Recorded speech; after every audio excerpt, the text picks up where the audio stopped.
Welcome back to Packernet. JJ Leahy and Jake Shavink today, and Ryan informed us at the last second that we gotta move forward without him. So thanks, Ryan. It's okay. We don't like doing a podcast with you or anything. It's not like we designed this show to have three hosts who have good chemistry with each other and bounce fun ideas and questions off each other. It's cool. We'll just keep twofer in it. It's fine. Jake, fill us in on Jordan Love contract watch. Well, a lot went down today because Goody took to the podium, talked about how they were very close. I think a lot of people are sharing that sentiment right now that this deal is going to get done pretty soon. I don't think Goody would have said very close if he didn't believe it. He just could have said we're still negotiating. We're working on whatever, working on details. He could have said a lot of things instead of very close. So I think that's a great indication that Love probably won't be doing his hold-in for very long. Going to be interesting to see if the report that came out earlier, or what kind of Schefter was talking about, of him potentially being the highest paid quarterback in the league. He should be, which to me is a lot for 1 year of starting, but that's another conversation. So yeah, I think that's really kind of it. I think LaFleur kind of talked about, hey, like he's here, he's in meetings, right? He's up to speed on what we're going to do all season long. So, I think it seems like everybody's pretty close to the same page, just ironing out a couple things. And sure, Love will be on the practice field within the week. So, look, if they would let me into the negotiation room, I would drive a hard bargain here as the Packers. I'd say absolutely, you can be the highest paid quarterback in the NFL. You do have to sign for 10 years. And we get an out after year one. But you're locked in for 10 years should we choose to keep you. But yes, and what do you want? $75 million a year? Heck yeah. You got it, buddy. That's what I would do. Okay, I mean, seriously, would you pay $75 million for 1 year of Love with 9 team option years? So yeah, I've heard about that idea. What? I just came up with it just now. How could you have heard of it? The option year thing. Does that, because some people have been talking about that. Does that float that cap number up like massively year over year then when they do that? Because if they keep the signing bonus, if the signing bonus is kept small. Well, I mean, your signing bonus is spread equally across all years of the contract up to, I think, 5 years. I think you can't spread it over more than 5 years. So a signing bonus that we paid him today would be spread out over the next 5 years of his contract. I think he could be under contract for more years than just that. But if we just structured the contract in such a way so that, listen, you get the $75 million guaranteed and you're under contract for 10 years and you get $75 a year, but we can get out of it after 1 year with some dead money. I'm just saying, they would never sign it. No, probably. Which is why I'm just spitballing it on a podcast. They're talking, because they're talking about this because Mahomes kind of has that a little bit, where signing bonus was small, he's getting rollover, and people are at this point going, why did he sign that? Well, it was done when he signed it, right? I mean, I couldn't believe he signed it at the time, right? Yeah, exactly. So now with all these bigger quarterback deals coming up, it's kind of like, man, they're going to have to give him a new contract at some point because for sure. There's going to come a day, especially after he wins Super Bowls 4 and 5 in the next 4 or 5 years or so. So yeah, they will definitely have to give him a new deal by then. There's going to come a day very quickly here where he's like the 27th highest paid quarterback in the league, and he tells them you got to give me some more money or we're going to have a problem here. And they'll do it because he's earned it. I mean, sure. So whatever it was, 4 years ago that they gave him $500 million for 10 years, felt like Yeah, a good deal to him at the time. It was actually very yep, team friendly, obviously, and for sure. the nice thing is like even though he had already kind of proven who he was, we are now several years removed from that to where you're like, hey, I don't mind tossing more money at him to get him where he's still getting the same percentage of the cap now that he was back then, because he's continued to play this way for 6 years. Like we know who he is. He's Mahomes. So that's why it's a nice deal. And this is the thing. Like I'll be a little bit disappointed if whatever the average per year is, and I just don't care what the average per year is. Like I want it to be high. I don't want a low average per year. I want a Yeah, highly quarterback. But I'll be a little bit disappointed if it's just a standard 4 new years. I want 5 new years so that he's on a 6 year deal, including the year he already has. Um, and go ahead, make him the highest paid quarterback in the league. I don't want a ton of guaranteed money. The Packers really don't have a history of guaranteeing beyond the first year or the first like 2 years for a quarterback. So if they guarantee beyond the first 2 years, or if the signing bonuses are structured in such a way so that immediately in year one we are already kind of screwed if we decide to move on from him a year from now. Like let's just say that he takes the field in a month here or a month and a half, and we're like, holy crap, this is not the guy that we thought we were looking at in the building every day, or whatever.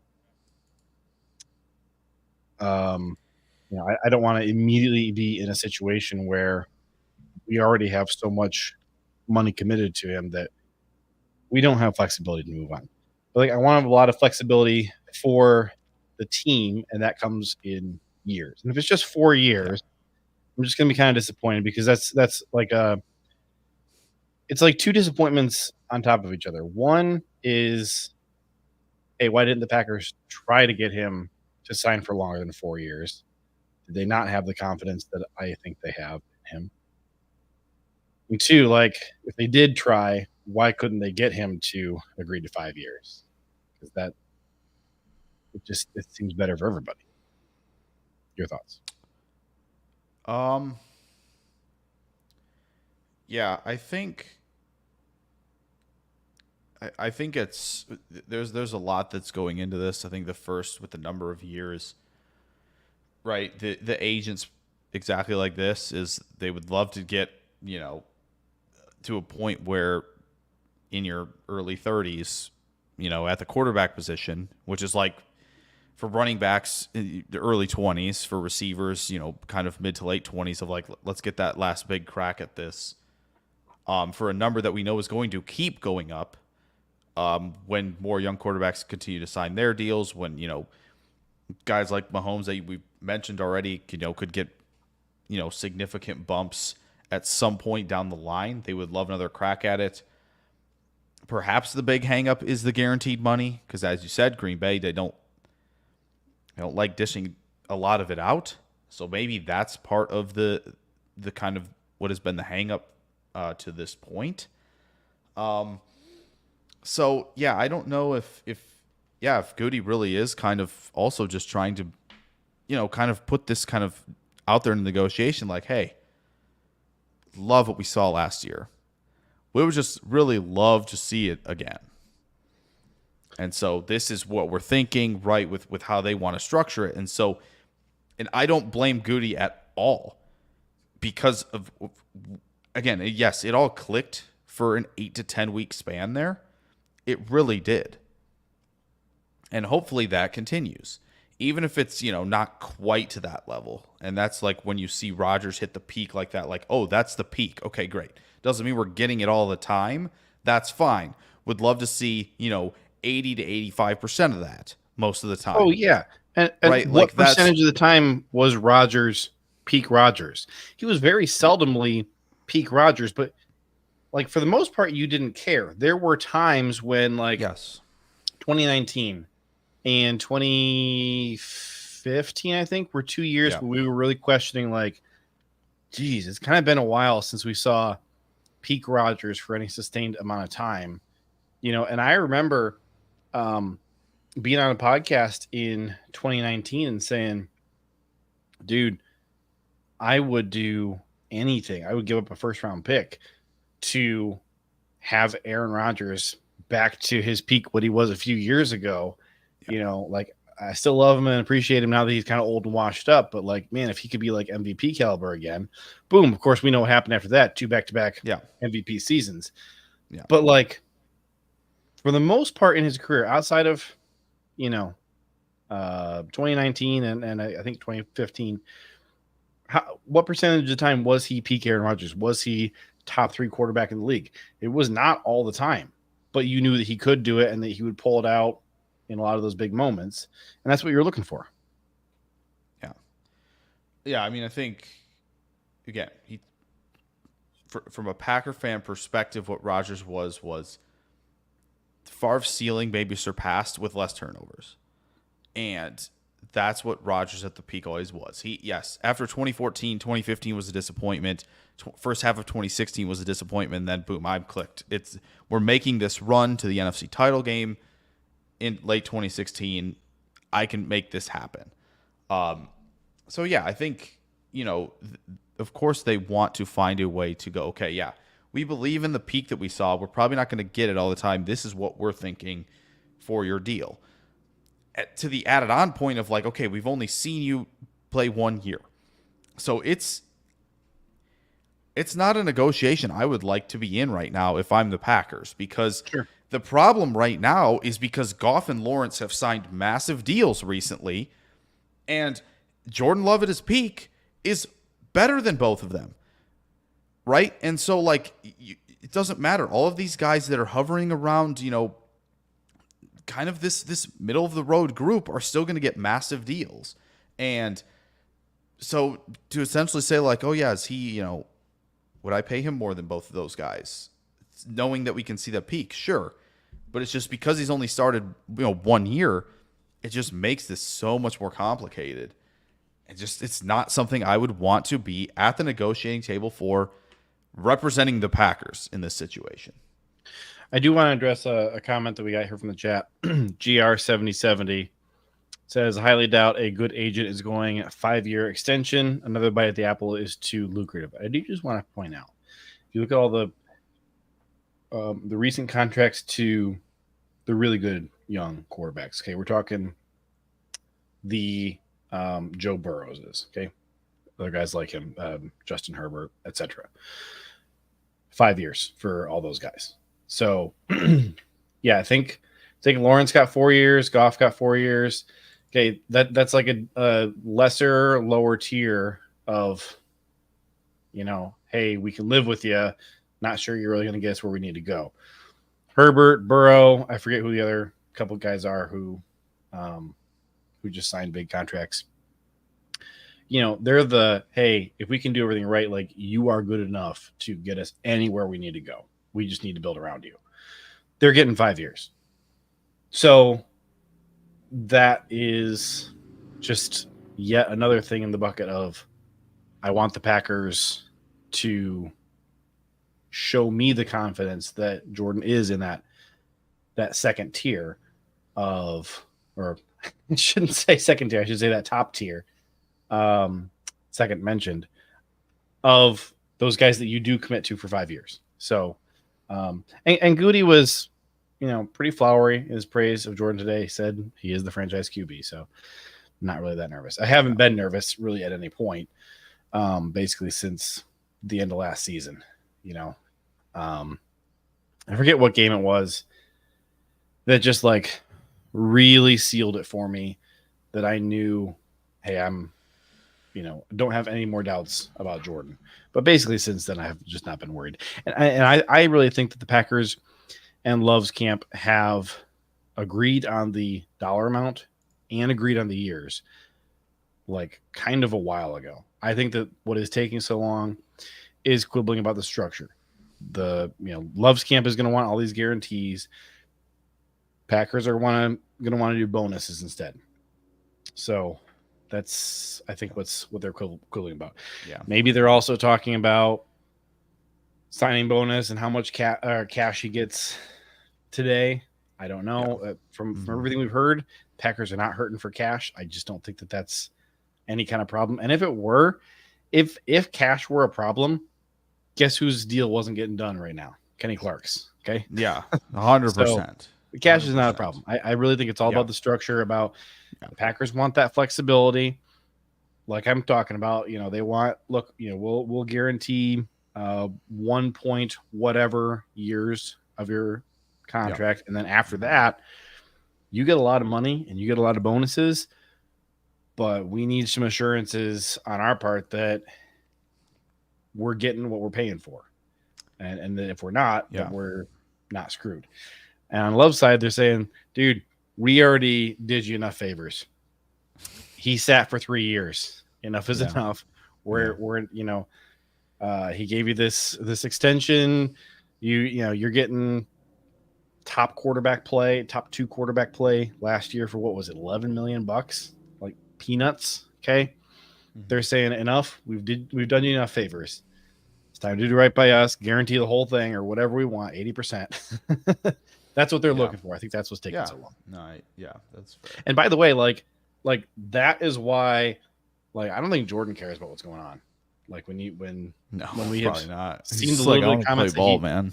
Like he knows what the total dollar amount is going to be. He knows what he's going to get per year because they've already agreed on that. I really think that it doesn't make any sense to think that they are still going, well, what about 56 million? No, we want 56 and a half, you jerk. Like they're not doing that. That's not the stage they're at anymore.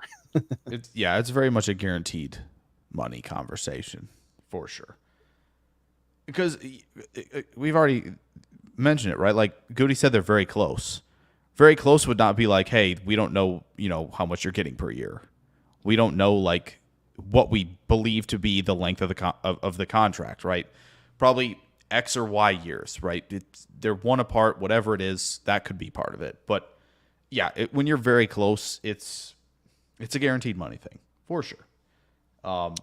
And it's funny when you go like, you were like, game X was the one where I knew Love was the guy. You could point to a few of them. There's not like one didn't immediately come to my mind, honestly, when you said that. So I was kind of like, oh, that game, yeah, that one, yeah. Like there are multiple games like that down the stretch that Love was like that. So I'm looking at the schedule for last year. I'm interested to see which one. I'm looking at the schedule for last year. Yeah. Okay, so week 1 was Bears. Week 2 was that weird Falcons loss. Week 3 was the come behind win against the Saints at home, real low scoring game. Yep. Then you get the Lions blowout loss. And then you have the super low scoring Raiders game. God, that game was 13-17 loss. That was the first game. That was the low point, man. That was the first game where I actually started to doubt. Yeah. And I needed a week off. I did not watch the Broncos game the next week because I was just like, I could feel the anger building toward the team. And I was like, I need to take a week off and chill. Yeah. You guys go beat your heads against a wall without me. Figure out if you can beat the worst team in the league or not. And I will see you in a week. Yeah. And then so they lose to the Broncos, put up 10 points against the Vikings and lose, and then beat the Rams 20-3. And like that Rams game, I didn't care. I was like, dude, I need to see more. Like I need to see like some sustained success. The Ram game felt like all right, let's get back to some basics. Let's just harm out like of what a rhythm can look like in a game. And I was like, okay, cool. We've got a baseline of what a rhythm could look like for you in a football game. Now we move. Yeah, I agree. So the week after that was 5 days later. They had a no, I was looking at the wrong date. So a week later, they had a 4-point loss to the Steelers, 19-23. But I think that was the game that kind of reeled me back in, and I said, nope. I still do believe in Jordan Love, and I'm good, and I'm confident in him. The absolute stones to throw the read ball late in that game. Like, are you kidding me? We It's saw just another like year that from Jordan. throw alone. Nuts. Just to be like, yeah, you know what? I believe Reed's going to get to where I want him to go. I'm going to unload this football. We need a big play. That's just absurd stuff. So, and again, it was really never with Love like, oh, can he make a play like that, right? Unbalanced footwork, arm talent to uncork the football. Like that was never that's never been the issue.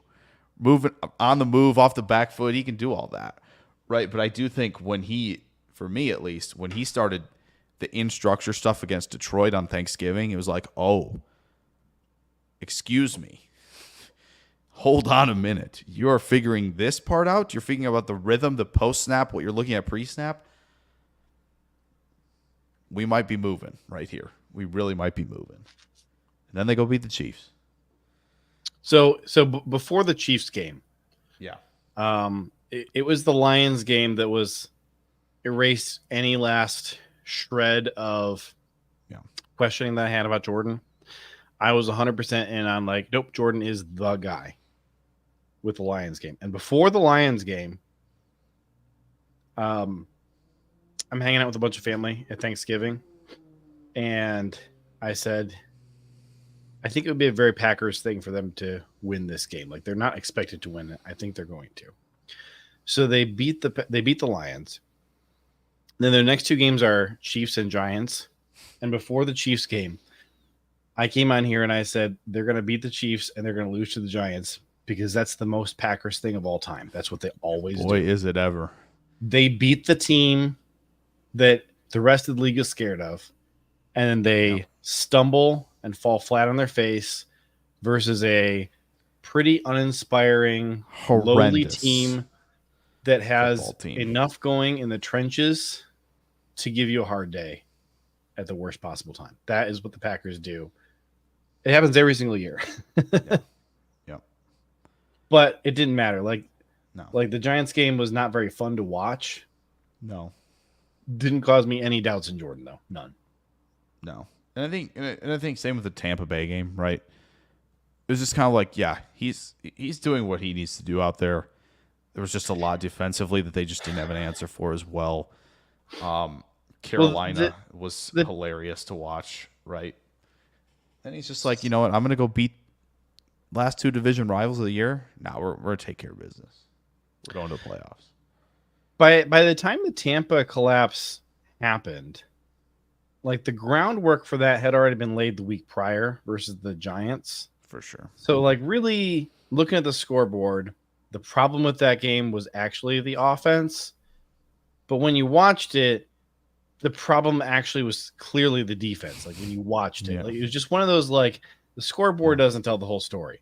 And when you watch it, like at the end of the game, the way they gave up that game-winning drive for the Giants, you knew like, oh, the wheels are coming off for this defense and it's not going to get fixed.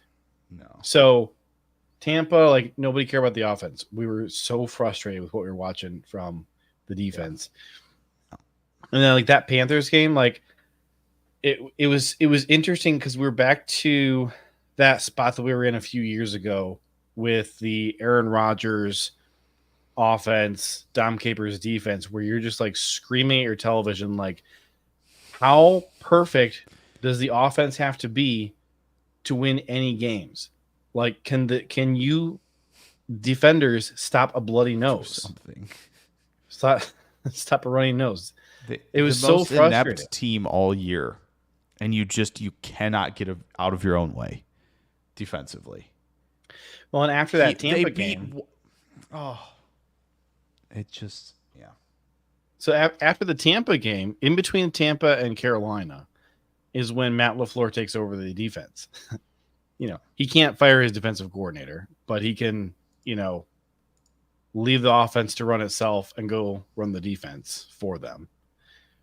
And those last 3 games of the regular season, LaFleur's running the defense. Whoa. Look, turns out if you have literally anybody besides Joe Barry running the defense, you can actually get some traction going. Crazy. Yep. Mm-hmm. Let's take our offensive-minded head coach, former offensive coordinator, and look, he can run better defense than Joe Barry can. Crazy. And again, just win a slugfest with Chicago. Last game of the year, that's fine. That's the type of game you're going to get late in the year. You're going to get one of those. They had one with the Giants. They didn't win it. But also that Chicago game was another one where the scoreboard does not tell the story. For sure. You look at the final score of that game, it looks close.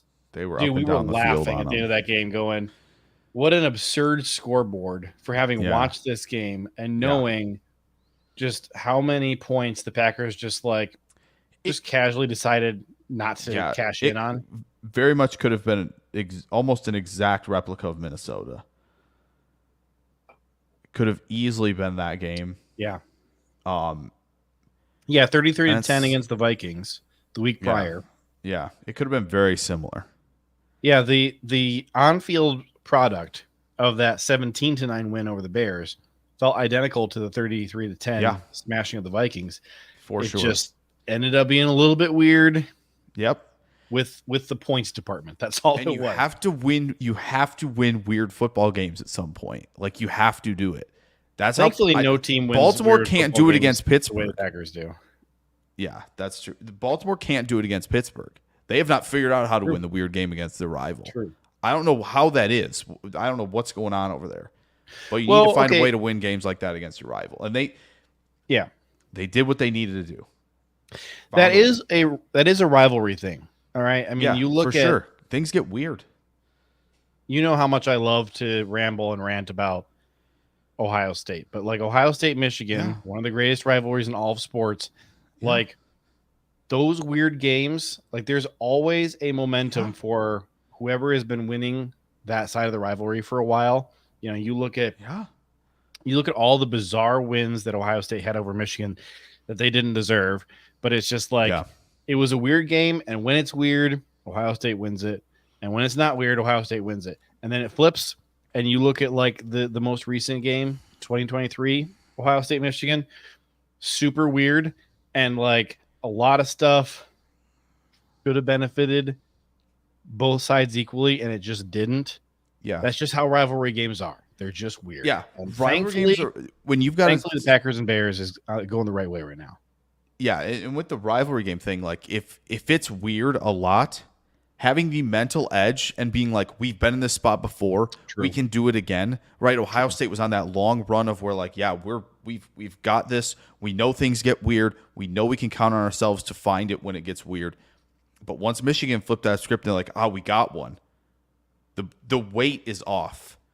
So when it gets weird again, we know, okay, the weight is off the shoulders. We built momentum. We know how to win this game. And that's why this and it's so tough to recapture when the ball is rolling down the hill and things are weird in a rivalry. That's why this first game against Caleb Williams is going to be so important for the Packers, because you need to keep the momentum where it is. Don't let the Bears get out of their own heads and start thinking to themselves like, hey, wow, we've proved that it finally is a new era. We actually do know how to beat the Packers. Yep. Like, can't let that happen. Yeah. Keep your foot on their neck. I'm fine with Caleb Williams being a good quarterback. I'm fine with it. And if the Bears want to finally have a competent offense, hey, good for them. But the Packers need to make sure it stays weird. They need to make sure that the momentum stays in the wrong direction, keeps putting the pressure on the Bears. And like, look at another rivalry. Packers 49ers. One really strange thing is that if you actually look at just the straight up head to head between the Packers and 49ers, it's super even. I mean, they're basically 50-50 against each other. But all the Packers' losses to the 49ers are coming in the playoffs. And it's There's like a playoff mental hurdle. Yeah, it's not a curse. It's just a mental block that the team in green has for the team in red. Just like swapping out the quarterback apparently didn't quite fix it. Swapping out the coach apparently didn't quite fix it. There's just there's a mental block there that they're going to have to get over in the playoffs at some point, and that's going to make all the difference. You win one, get that monkey off your back, get Yes. your mind sorted, it flips. And now you can actually take it back to 500 against them, maybe start winning more than you lose against them in the playoffs. That's what it's going to take. You got to win that one. Yeah. You would think that the wins that they've gotten to them over in the regular season could have done that. Yeah. But apparently that's not what the mental block is. It's different. Yeah, it's a different one. It is. And I mean, Dallas has it with both of them. Okay? Dallas has the biggest mental hurdle to clear. Because again, when you have that momentum, Dallas has a lot of hurdles. You can play free. You can be like, man, we own these guys, okay? If it gets down early, not a problem. We know how to regroup. We know what the formula is to win this type of game. And not to mention, right, Green Bay, that was the worst thing for Dallas that could have happened. Green Bay coming in 9-8, they're riding high in momentum. Yeah. Like, what do we have to lose? Dallas? Okay, we know this. Like, it's just the worst thing for Dallas to try to get back on track. That's what Green Bay is going to face this year with Chicago. This Chicago team's be like, man, we got nothing else to lose. We have nothing else to lose. We've lost 10 in a row. We can't. Something like they're going to throw everything they can at that game. For sure. They're going to save stuff for that game. And I know it's late in the year. You have to withstand that storm early in that game and be like, that's fine. You want to throw weird stuff at us? Sure. That's cool. When the bread and butter gets going, we're going to take you down. Like they have to keep that mental edge. It's not going to be easy. And Green Bay has to flip that script as well in the playoffs against San Francisco. They got to find a way to do that. GR7070, I need to clear something up here. So in the comments, he says that I'm wearing a maize and blue t-shirt. There you go. No, look. It's Packers. It actually does. It does look a little maize on the camera. That's interesting. It says Green Bay Packers. It does say Green Bay. Green Bay proud. It says Green Bay proud. It does say that. It's not maize. Shut up, Joe. It's not maize. It's green. He says maybe it's for Deadpool Wolverine. I just have weird lighting in this room right now. Deadpool Wolverine is just actually Ohio State, Michigan in a movie, by the way, if anybody was curious about that. Here, let me see. So does it look a little bit less green now? Or less it does. It does when you stand up. It doesn't as much when you sit down. Joey, shut up. It's not maize. It's green. Oh, man. It's green and yellow. Jeez.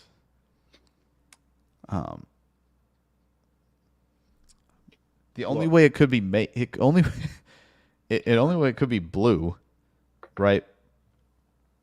Is if it was a throwback shirt for the Packers, right? See? Maze. The magic trick light bulb is proving that it's green.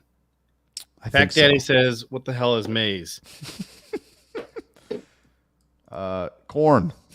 Maize is a made-up color. Corn that Michigan claims is their yellow. It's supposed to be yellow and blue because that's what a normal person would say. Yeah. Do we scarlet and gray though? Okay, I defer to the chat. Is scarlet a color you've heard of? Is that a color people ever use? Yes. Sometimes. Do you talk about maize anytime other than when you are recounting Puritan Thanksgiving Pilgrim history? Yeah, no. We're just trying. Maize is not a vegetable. Vegetables are not a thing. They're not real. By the way, don't be putting maize as a vegetable in the comments. That's not correct. What's a girl? So, Pack Daddy says he's making tortillas. We made burritos tonight. We had a huge pot of rice and a pot of beans.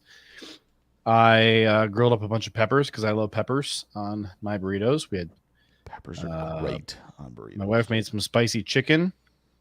Had some other proteins. Had a huge spread of burritos. It was amazing. I'm stuffed to the gills. That sounds really good. Now I'm hungry. Oh, he says that's what you use maize for. Oh, there you go. All right. Well, I'm going to take inspiration from that. That's what Ohio State needs to do to Michigan this year. Make them into tortillas. There you go. There you go. Okay. I have to share two things that I saw today that are amazing. Saw them right before we hopped on the live stream. One is share my screen here. One is this the right one? Okay. This guy said so the tweet he's replying to says the NBA says we've received WBD's proposal and are in the process of reviewing it. And somebody commented and said, as the late great Andrew Brandt used to say, there will be lawyers. Used to say. To which Andrew Brandt replied and said, late, ? And I just cracked up laughing. I'm like, all right, I hope that whoever this person is, that they're a derailed fan. That would be great. And that they're just memeing on the Ed policy thing. So the other one that I saw, I love the GIF underneath that too. Very good. My death was greatly exaggerated. Yeah. That's actually, for those who don't know, that's a Mark Twain quote. Mark Twain was rumored to have passed away, and he wrote to a friend, "My death was greatly exaggerated," or the reports of my death have been greatly exaggerated. All right, so here's funny. the other one. All right, what David else do we see Bakhtiari. today? This is kind of juicy. I wouldn't say it's like funny, but it's juicy. He said, not going to lie, I would love to know what the first offer was for J Love and Kenny Clark from the Packers. Which, I mean, kind of hints that he thinks that they lowballed him. I don't super care, but it's interesting. Okay, the Cheesehead TV comment is very good. Says under 30 years old gets the premium starter rates. Over 30 years old starts off with a handshake from Russ Ball and a bag of chips. That's funny. As it should. That's funny. I bet David didn't respond to this. No shot. How old is David? Is he 29 or is he 30? No. Is he over 30? Oh yeah. Yeah, he's 30. He's almost 33. Yeah. Huh. Yeah, he didn't. That's good. I'm guessing he didn't like that one. Did he bookmark it though? Well, there's one bookmark on it. It probably is David. Makes you think. He probably unfollowed Cheesehead TV. Gosh dang it, Tyler Herrick. You just got unfollowed by Bakhtiari over that. Oh, that's so worth it though. That's so funny. I love that. It's so true, and it's also like exactly what I want. Like, I'm sorry. This is what I want to do. I want to pay top dollar to like I want Christian Watson to earn highest paid wide receiver in the NFL money. That's what I want. I want him to earn that. And I want a mansion. What's that? And I want a mansion. Okay, maybe Jaden Reed, all right? Dontavian Wicks. Ooh, this would be a good one. I shouldn't have said that. We keep doing this. We're gonna have receipts for this. Like, hey, who's gonna be wide receiver 1 this year? Thing. Okay, screw Wicks. that. Who gets the biggest second contract out of this wide receiver group? That's gonna be the interesting one. More importantly, who gets the biggest second contract from the Packers? Because if the Packers let you walk, and then the Jets or the Chiefs give you $1 bajillion, or who just paid? Oh, Runyon got like $30 million from the Giants. Yeah, from the Giants. If one of the dumb teams gives you $1 bajillion, I don't super care as much. Yeah. What's your prediction? Which Packers wide receiver gets the biggest second contract from the Packers? Well, I mean, I guess the way that I've been talking this offseason, I would be remiss not to continue by saying Dontavian Wicks. So I will stick with that. My thing is if the Watson injury is fixed, big and fast, will command a lot of money on a second contract. But I mean, if the injury still persists, it's just kind of going to be like, okay, you see the ceiling, but how many times are you going to get it? every year, right? So like the availability thing comes into play. I mean, if Jaden Reed goes full, Greg Jennings, Randall Cobb combination, then I think you could get an argument for it. I think the question is how many. Tyler Dershel in the chat thinks that the highest paid wide receiver is going to be Zach Tom. So there's that. Bet you didn't have that on your bingo card, Jake. I did not. But Tyler Dershel, I feel like the Dobbs connection for Love might play a role in a second contract. Well, I mean, I think that would just be like whether he gets a second contract, right? Yeah. I don't know, man. Like, for me, Dobbs has to, I guess, like, show me he's got another level that he can keep turned on for a season. It was a sweet game he had against Dallas, but yeah, when you look back at it, yeah, I agree. It was very much the like it's your turn. Yeah, it was very much like okay, Dobbs, we know you can kind of run these dig routes. We know that you have good feel for spacing on the dig routes. I feel like 3 of the 4 pretty much do at this point, and it's just kind of like we're going to stretch these guys as far as possible because we're going to put these linebackers in an impossible situation of you're going to have to cover 20 yards down the field, but you're also going to have to pay attention to the fact that we can run the football. So they either have to go big or go small, and they kind of stayed hybrid both the time. So they were just shredding them left and right. Romeo Dobbs running, digs to the deep area of the field behind, the go routes, the guys that are scary, I think should tell you a little bit. And of course, that big one, right? That's the big one that they're like, oh my gosh, he juked the defender out of. No, that was just the idea was that you're selling that big crossing route, right? They have called that route on that combination before with that big crosser. Dallas says they must have seen something, and they were correct on seeing it, where they're like, Dallas is playing over aggressive. They think they know that they're getting that crosser, so let's just throw in the little kind of retread the route a little bit back to the other side of the field. Throw that in there because they're going to overcommit. So I do feel like that was very much, again, they called his number. He answered the call. That's awesome. But it did kind of feel like, LaFleur just got in the bag and pretty much was like, oh, yeah, everything's kind of working here. So this feels pretty good. But, again, he's still got reliability to him. And there are things he took a step forward with last year, whereas as a rookie, there were a lot of routes where it felt like he is uncomfortable with how many steps he needs to take. When am I starting my break? All of this stuff. So, like, the finer points were still a work in progress. I feel like he took steps. I feel like he's not, like, I don't think the step was massive, but it's in the right direction. I still feel like he's the 4th guy to me. Yet, that's just where I'm at. So this is kind of strange timing that GR7070 just commented this, because I want to quiz you on some wide receiver stats for the Packers for 2023. Okay.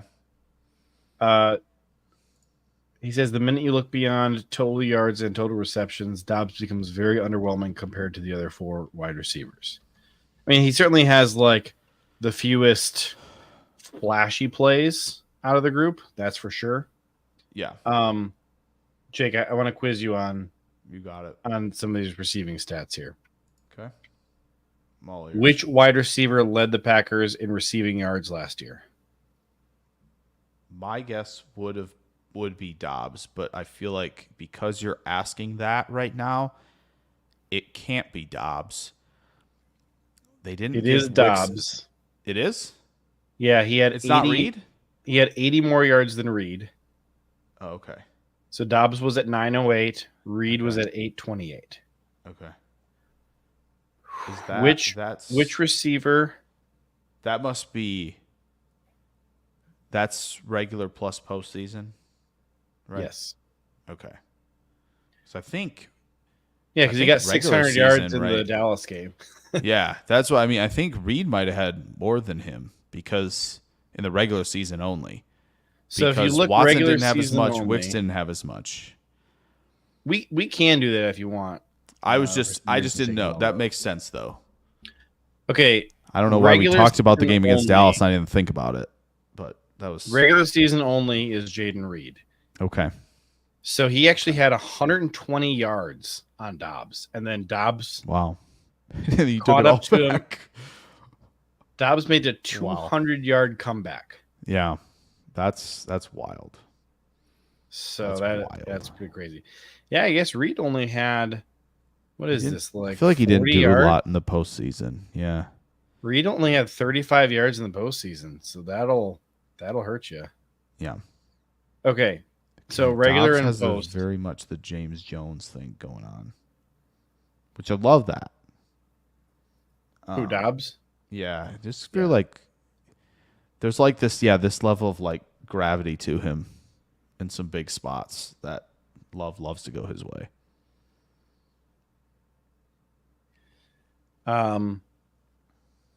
Yards per route run. Who had the highest yards per route run? Well, how many snaps are we counting? Because doesn't Melton technically have that if there's not a minimum snap count? Well, it is Melton. Okay. And his total offensive snaps, for some reason, does not want to give it to me. Total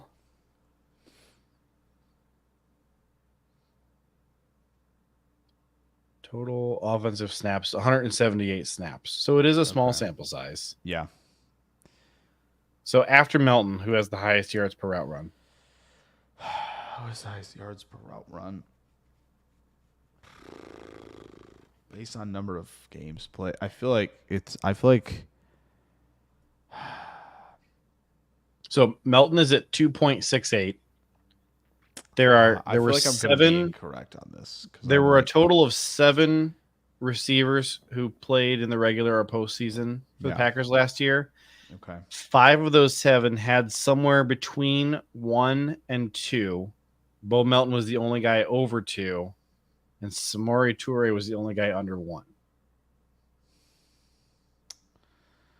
Oh, man. The only reason I said I feel like I'm gonna be incorrect. Only reason I said any of that was just to trash on Samori Toure. But so Wicks and Reed are nearly a dead tie. 1.95 for Reed, 1.94 for Wicks. Okay. So of the receivers who got any consistent playing time, Christian Watson had the lowest yards per route run, but the highest average depth of target. Yeah, and that's, I mean, not that surprising. Yeah, it's really not. I mean, just again, he has to. It's very difficult for big, fast guys to be able to run the full route tree, to be able to gear down well enough when you have consistently become a long striding deep threat. It is not an easy thing to do, especially at that size. So that makes some of this a little more difficult on him.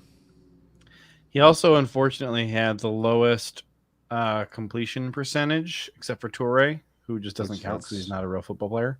Yeah. Watson is the only sub 60%, and he's at 53.6. So he's significantly lower than anybody else. Yeah. Again, with that average depth of targets going out there, right? I mean, the room for error is getting, a little bit smaller. So it's a tough position to be in as that guy on the team. Who had the most drops? I will just note before you guess. Yeah. You're going to have more opportunities for drops when you have the ball in your hands more often. Although Samori Toure basically never had the ball and still managed a drop. Okay. For the most drops.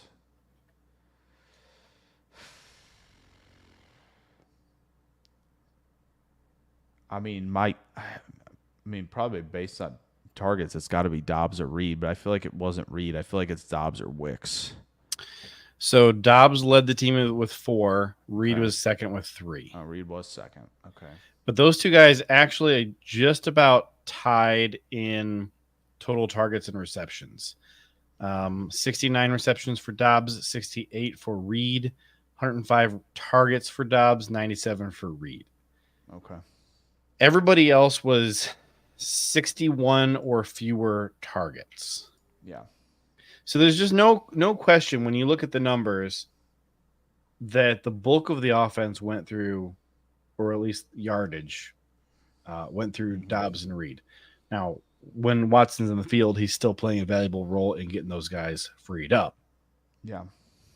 But bringing it back to our point from the beginning, we need more out of most of these guys, but certainly if Watson can put it together and stay consistent, he's the guy who should have the highest potential for that big second contract. For sure.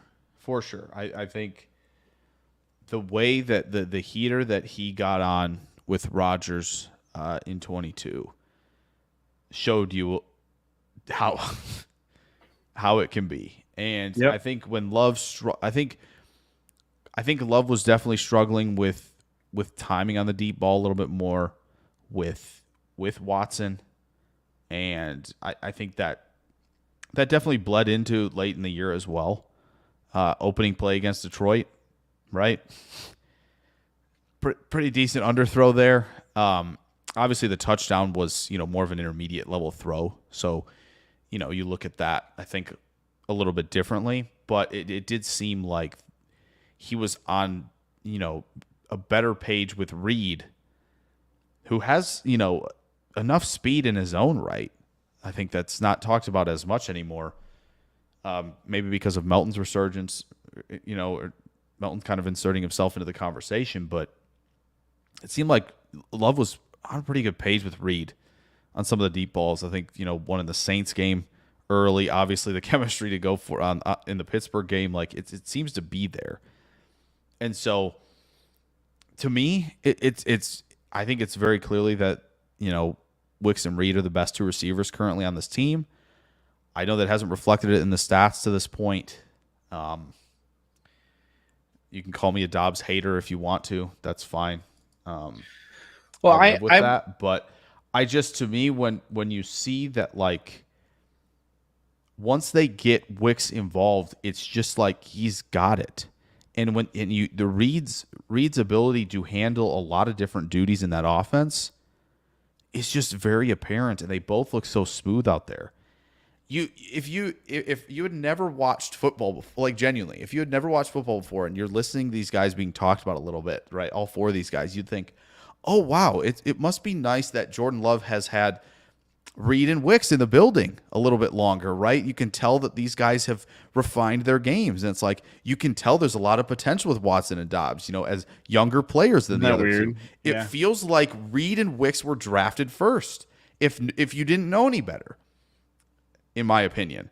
So it's just a very interesting thing that it feels like, Goody kind of was like, all right, let me reach back here and swing real hard for these two guys. And then the next year he's like, all right, how about a couple of nice little doubles in the gap and just like, let's get these two. So it's just looking at it's how I feel right now. And like, again, it would be great to have these four somehow stay together through second contracts, but like it's just probably not going to be the case. So looking at how their 2023 seasons went, so the only receiver who had a decent game against San Francisco was Dobbs. All the other receivers crapped the bed against San Francisco. Several of them also crapped the bed against Dallas, though, which is kind of interesting. So, Watson had a really long, slow start to the year, caught fire weeks 12 and 13 against Detroit and Kansas City, gets hurt, misses a bunch of time, finally comes back for the first time in the playoffs. Isn't that good? Okay. Well, obviously, a big part of the Watson thing against Dallas was get down the field because we're going to open up these giant windows, which, again, that's not necessarily defending him, but so that's part of his job, yes. But of course, as well, you're not getting these dig routes, these comeback routes. We're not giving you these. So that's, you can kind of play both sides to it in that regard. But yeah. But so I mean, he's still hurt. He only plays 8 snaps against Dallas. Yep. When he's out there, he's kind of meh. Plays a significantly larger number of snaps against San Francisco the next week. Still kind of just meh. Like, he's back fresh from injury. Haven't seen him all year. Yeah. Would I have liked to see better? Absolutely. Did I expect to see better? No, you don't typically see better when a guy first comes back from injury right away. Looking at Reed has a little bit of a slow start to the year, except for just a crazy hot game against Atlanta. But the rest of the beginning of the year, he kind of gets good when the team starts getting good. It's the Pittsburgh game. That's his first real good game of the year. And then he's kind of just ascending for the whole rest of the regular season. Playoffs show up, and he just lays an egg. 11 snaps against Dallas, 3 targets, 0 receptions. He's got a 53 PFF grade. Just not that good. Against San Francisco, gets to play a lot more snaps. Again, just doesn't really do much. And you can see kind of the exact opposite when you look at Dobbs from the Jaden Reed season. It's really weird. Dobbs starts the season off pretty strong, and then right about the Pittsburgh game, he just starts to kind of taper off a bit, and he's getting a little bit lower and lower grades. The receptions are going down. Kind of peters off the last few weeks of the year. Minnesota, Chicago. Okay, this is when Jaden Reed's just going nuts. Dobbs just isn't really doing much. Then goes bananas for how many yards was this? Where's my yards? 151 yards, 6 receptions, 1 touchdown against Dallas. Just absolutely out of his mind insane. And again, still plays really well against San Francisco. Like, basically, all the weeks where Reed did well, you look at Dobbs and there's a corresponding dip. Yeah. Kind of interesting. And then Wicks, this is the guy who's the most fun for me to talk about. First of all, he kind of only has 3 bad games the entire year. So Chicago week 1, he just doesn't really do anything. He gets some playing time. He plays 19 snaps. I wonder if those snaps were when, there was the in the bag portion of the afternoon. Could perhaps. be. We'll have to go back and rewatch that one and see. Yep. The Detroit game, week 4, nobody was good. So right, that makes sense that he wasn't good. And then the San Francisco game, that was the other game where he sucked. That's the rest gonna be of the interesting year to watch back. The San he's Francisco kind of game. just rock solid. Just rock solid and ascending. Like, he's good at the beginning of the year. Right. And just gets better throughout the whole year. Do you recall what his best game of the year was? His best game? I mean, there's a couple ways you could slice it. So you could look at, he had a ton of yards against the Chargers and the Buccaneers compared to the rest of the season and compared to the other receivers on the team. He was almost at 100 yards for both those games. His highest grade came against the Chiefs, 85.3. Okay. Yeah, that was a pretty hot streak for him from basically Denver in week 7 through the Dallas game. Just kind of on a hot tear. Yeah. Consistently every week. You maybe could cut that Denver game because the Minnesota game in between that and the Rams was not that good. So if you really wanted to be a purist and just say Rams through Dallas. Because he had the fumble in the Ram game. Yeah. He had that fumble where he tried to stretch the ball out over the first down marker. Well, So PFF graded his Minnesota game the week before as not that good, and they actually liked his Rams game. Yeah, I mean, I thought the Rams game was very good. I just remember that very vividly from the Rams game, where it was kind of like, hey, shake it off, no problem, right? Let's just get ourselves back on track. So just the way you described Dobbs, my mind cannot go anywhere else but James Jones. It cannot go anywhere else. Just like, man, he's the clear 4, but let me tell you, there's going to be a game or two where he's just going to be like, I'm him, throw me the ball. And that's what James Jones, that's just kind of what James Jones's career was. It's just kind of like, there's some games I'm just not going to be here. But I got you for 3 touchdowns against Chicago, right? Oh, Jordy goes down, you need me? I'll help you get just an insane start to the year, right? Playoff stretch 2010. Give me the ball against the Falcons, okay? Give me the ball in a big spot. I will take care of it. So, yeah, it feels like that's who Dobbs, the best comp for him was if you were just to strictly say a Green Bay receiver. Like, that just feels like who he is. Joe is remembering Love's throw to Dobbs versus the Chiefs was when I knew without a shadow of a doubt Love was our guy. And that Chiefs game was so much fun. So he's got like the insane throw to Dobbs, and then wasn't the very next play I think it was that back of the end zone? Yeah, I'm pretty sure. Watson. It was just kind of like, yes, 2 improbable throws in a row. I got you. And you're sitting there and you're like, okay, come on, man. This is a national game. Everybody's watching this, and they're all seeing in real time the reincarnation of Favre and Rodgers. Like you don't see this from just run of the mill quarterbacks. They don't have games like this. You look at you don't. Friggin' Daniel Jones or Tommy DeVito or any of these, bozos who go off for a game. Okay, their crazy good game is not like this. Their crazy good game is you watch a play and you're like, oh, come on. Not, yeah. What was that? Yeah. Mm-hmm. What was that? Yeah. That was crazy.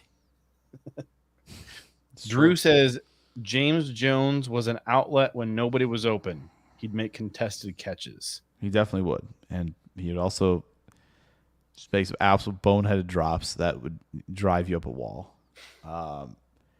So that's, good to see you, Mark. But like, that's who I see with Dobbs right now. So the Packers did not make any additions to wide receiver this year in free agency or the draft. We have a couple of, young kick the tire guys, UDFAs, street free agents who are, were cut by other teams who signed them as UDFAs. Maybe out of every 20 of those, you find a guy who sticks around for a couple of years, like Alan Lazard, or not usually not even to Alan Lazard's level at all. Yeah. But like maybe every 20 you find a Malik Heath. All right. Yeah. Between all those guys who we have on the team, there's like 5 of them right now, plus Malik Heath, plus Bo Melton. Give me your prediction, percentage chance that we get one guy out of that whole mix who sticks and plays a significant role in our offense this year. Okay, and I'm defining significant as like at least what Bo Melton did in 2023. Okay. So you got to choose from. You have the combined pool of Bo Melton and Malik Heath and all the 2024 undrafted rookies. Okay. And whoever we just signed yesterday, the 2 guys we signed yesterday who I didn't look up. Right. Okay. Give me a percentage chance that one of those guys sticks around and has a role, and his name for good reasons. Prince Capsaicin says when you have Toure as a number 8 wide receiver, you are pretty set. 5%. High praise for Toure from Prince Capsaicin. 5% outside of the Heath Melton duo. Maybe. So what's your percent of Heath plus Melton equaling one player who sticks around and gives you something? That gives you something. Okay, here's the bar. Here's the bar. All right. What's the next off season when we're sitting around talking about like who we're bringing back? You're saying, oh, well, we got to bring back Bo Melton.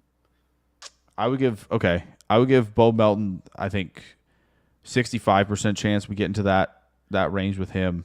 Really? All right. Yeah. I'll give Malik Heath like 40, I think. 40% chance. I'm gonna go. Reason being for Melton is really quick is if if the Packers are very set on what they want Jaden Reed to do, and like nothing's going to change in that regard, you have to have other speed besides Watson, whether or not whether you're banking on health or not. Bo Melton gives you that. Reed could give you that, but if you're going to stick with Reed and what he's doing right now, part of the motion game, a lot of work in the slot, like you have to have somebody else. So I think, Melton doing enough this year is going to be, I think, a thing where if Reed's role is staying the same, Melton's going to be a guy where they go, yeah, he's a walking big play, right? We're giving him big plays. He needs to be around. So I feel comfortable with the 65. I think with Malik Heath, it's like, okay, a couple things with him.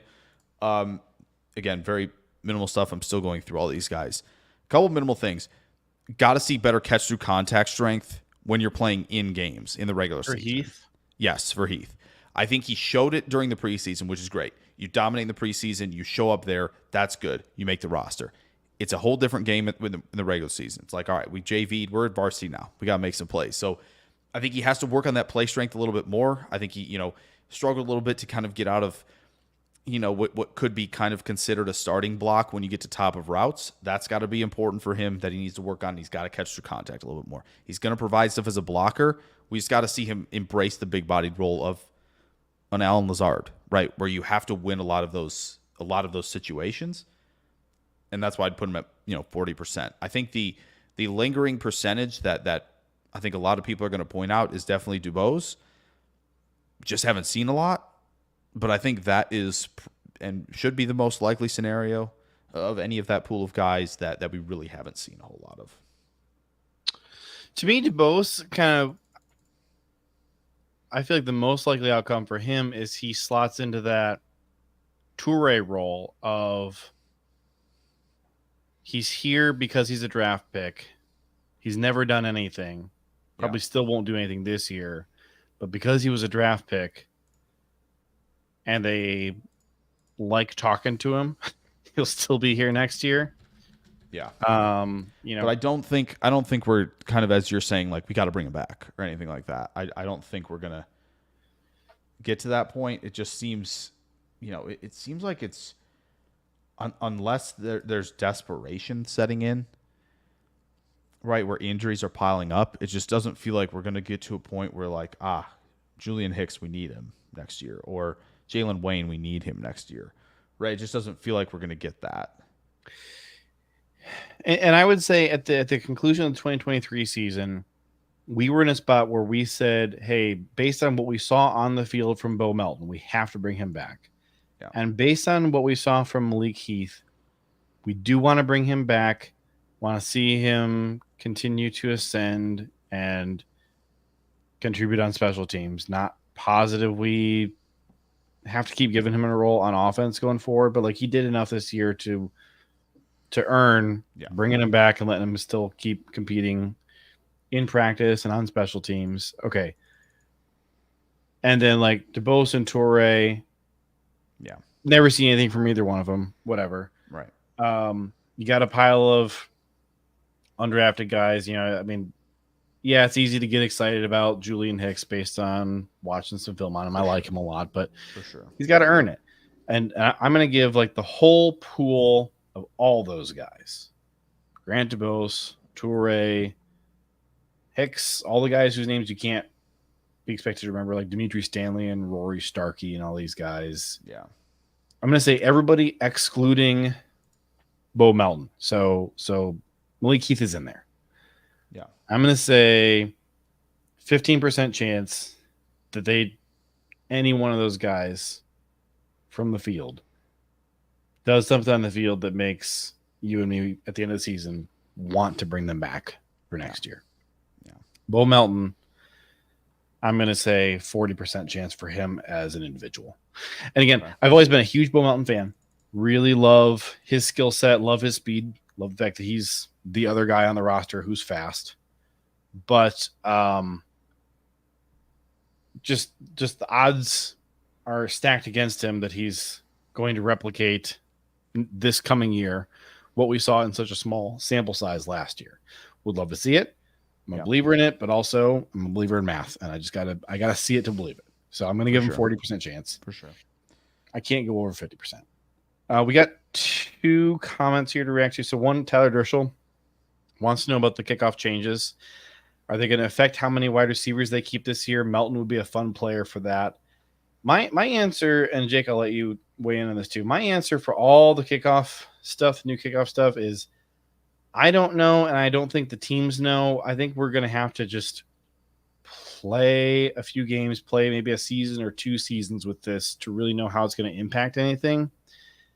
And I think the higher level of play that we got from 5 wide receivers for the Packers last year, certainly 4 at a minimum, to me makes it more likely that the Packers keep fewer wide receivers as opposed to more. If I had to put money on it right now today, the number of wide receivers I would expect to be on the first 53 is 5. Okay. That's the number I would take today. Got to see what they do in training camp, in the preseason. See if somebody just like earns a role that you have to keep him, like Bo Melton did last year. But that's the number I give him today. I don't think you're going to see a Toure or a DuBose or even a Malik Heath on the 53. That's my guess. I think Bo Melton is the lowest guy you have on the initial 53, based on just where we stand July 22nd. Yeah, which again, to add on to that a little bit, like I think there's pretty much everybody out there's like, yeah, we better keep 3 quarterbacks. Yeah, we're keeping 3 QBs, right? Got to take that from somewhere, right? It's not going to be you're not magically getting a 54th spot here. You have to take it from somebody. I have another right. I have another spot on the roster. Okay. You can keep 2 QBs as long as they are Jordan Love and Michael Pratt. That's probably true. I like Sean Clifford. I think he will be just fine and comfortable on the practice squad. Nobody's going to take him. So put him on the practice squad. We got to keep Michael Pratt because I think he's more talented. But there's another spot on the roster where I think we need to keep additional guys, and that's running back, because I think Emmanuel Wilson ended the season strong. He started it strong. He ended it strong. Like, if he comes in this summer and is showing the coaches the progression that they want to see from him, in particular, if he's pass blocking the way they need him to, and if he can play special teams and ball security, and then we'll add a new one on there. Like those are the first 3 that you always know is going to be there. New one, just based on what LaFleur specifically talked about last year, just his physical, what's the word I'm looking for? Like, ability to play a full game and a full season. The endurance, the durability. Yeah. Durability. Thank you. So LaFleur was talking about, like, we like him. Think we're probably going to stash him on the practice squad for now because I see that his conditioning isn't where it needs to be. Like, he's pretty gassed after just a few plays. That's something he can work on. Yeah. We love him. Like, that's what LaFleur was talking about. Yeah. So we'll throw that on the pile of things Emmanuel Wilson has to do. But if he does all those, okay, you're not getting rid of, what's the name of the rookie we drafted from USC? Marshawn Lloyd. Not getting rid of Josh Jacobs. Not getting rid of A.J. Dillon on that contract unless he just craps the bed in the preseason, which I don't think we're expecting him to do, but hey, anything can happen. But if Emmanuel Wilson is hitting those markers that they want, how do you not keep 4 running backs? You got 4 that I think we really like. And look at the Packers have, I think, twice now in the last 4 years kept only 2 running backs, which is crazy. But look at how often we're missing one of our running backs. And you're just like beating your head on a wall going, duh, you didn't think that keeping just 2 running backs was going to be a problem? Yeah. I mean, in college, you're going through 4 running backs in a game a lot of the time. Yeah. And you certainly need 4 to get through a season. For sure. In the NFL, you're playing more games, and somehow the Packers are saying, 2's fine. No, it's not. Aaron Jones misses half the season. Yeah. A.J. Dillon breaks his finger or whatever, and, thanks for carrying the ball while your hand's broken, dude, but, as soon as we get Aaron Jones back, we can't ask you to keep doing that. Yeah. It would be nice to have more than 2 running backs. I just don't know how you move on from any one of these 4 if Emmanuel Wilson is doing what you need him to do in ball security, pass blocking, and if his conditioning and grasp of the offense is where we think it's at. He was playing great at the end of the year last year. Yeah. Yeah, and I think and again, to your point, college teams are using a lot of quarterbacks. Teams would love to find an advantage, right? If you think, oh yeah, let's try to keep Emmanuel Wilson on the practice squad if he shows something. No. Teams are going to see that and immediately be like, hey, running back for cheap that we can put on the active roster to keep a stable of backs under X amount of dollars this season, we're going to take that all day. I think if you're playing roster chess, yes, you could get Emmanuel Wilson on the practice squad. But you could also get Malik Heath on the practice squad. Yeah, absolutely. It's just they're thinner at running back. Because, again, they're what if Josh Jacobs is 2023 Josh Jacobs? What if Marshawn Lloyd continues to fumble at a high rate? Now what are we sitting here doing? We've got a lot of options. Right? I think there's a level of uncertainty here at the running back position. There's no doubt. So I'm in agreement. I think I think it's just you feel good about the upside. You feel good about the upside, but the downside is equally as likely as the upside. Yeah, for sure. And which is why it's nice that we have 4 guys right now who you currently feel optimistic about. Yes. Okay, maybe 3 because I don't know how many Packer fans you would poll who would besides me who would say that they feel optimistic about what A.J. Dillon can do this season. I'm just going to pretend that Jaden Reed is also a running back. And let's put him in that camp as well. Well, it's just too bad we can't move Alex versatile to running back. Yeah, there's the solution. Yeah. We should have moved him to running back, Yeah, it's true. Would love to have Edgerrin Cooper's speed at running back. So that would be an interesting one. Except we're pretty thin at linebacker. Yeah, that's the problem. Yeah. Mm-hmm. There's actually several positions on the roster where we're crazy deep, and as many positions where we're crazy thin, and you just hope that the guys who are there are good and healthy because then you're fine. You can win a Super Bowl, but you could be in trouble real quick. Linebacker, I think running back. Yeah. Certainly guard. Certainly guard. Yes, 100%. That interior could be in a world of hurt very quickly.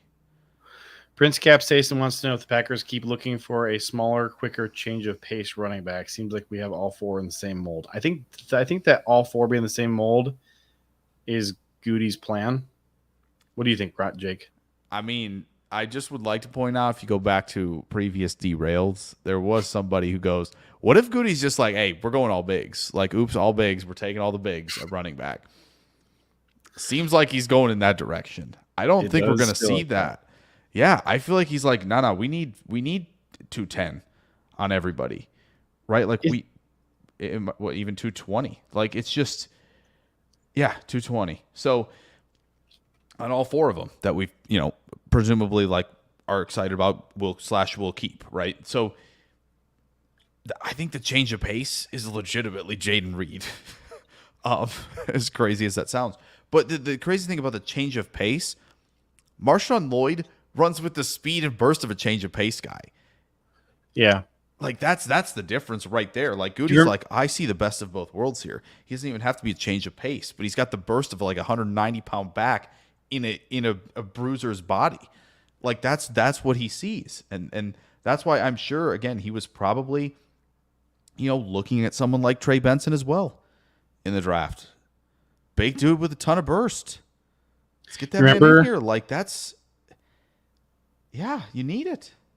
Remember that episode of Derailed where we were going through all the running backs during the draft, and we kept resorting the list like 50 different ways, and every time like the number 1, 2, or 3 back every time in all the categories we cared about was Marshawn Lloyd, and every time we were like, and there's Lloyd again, but not him. Move on. And then finally, one of us said, I don't remember who it was. One of us was like, "Why do we keep writing off Marshawn Lloyd?" And we all thought about it. And we're like, "Well, it's because he's old, but But we they don't just want drafted to. Wyatt. We don't want to so- give a running back a third contract anyways. So why do we yeah, care?" Yeah, exactly. it's exactly it. It's like a position where it's like oh, a QB's 24. What if he's elite? Who cares? You have him for 14 years. Why do you care if he's 24? Yeah, it's the same with running back. It's like if he's 23, he's going to be 24. Oh well.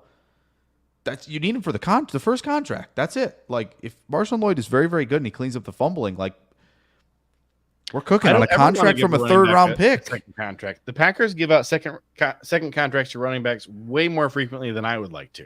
Yeah, I certainly don't want to give them a third contract. right. So who cares if they're old? What matters is the wear and tear that's on their body. Yeah, All right. Are they going to actually still be able to play at the high level for the entire 1 or 2 contracts you do have them at? yeah. But I don't want to be paying a 29-year-old running back, regardless of how old he was when we drafted him. I don't care if he was 19 when we drafted him. Yeah. It's just there it is. It's a perfect way to end it. Well, we are significantly over time. But I do want to thank everybody who is hanging out in the chat with us. Did have a lot of fun with you. Jake, thank you for showing up. Thank you for being my Jake and my Ryan this week. Appreciate it. Yeah, for we sure. did a 2-fer and it felt like a 3-fer. Yeah. Wait till Brian gets back. It's going to feel like, it's going to feel like there are 4 people, 5 people talking because football's back. The pack is back, baby. We're here. Yeah, Jaden Reed or Jair. The pack is back. So yeah, get ready. Get ready. Well, it's happened again. You've wasted another perfectly good hour listening to us here on Packernet Derailed. Tune in next week to hear us celebrate Jordan Love's new contract. For sure. And until next time, in the words of the late, great Mr. Ed Policy, go Pack, go.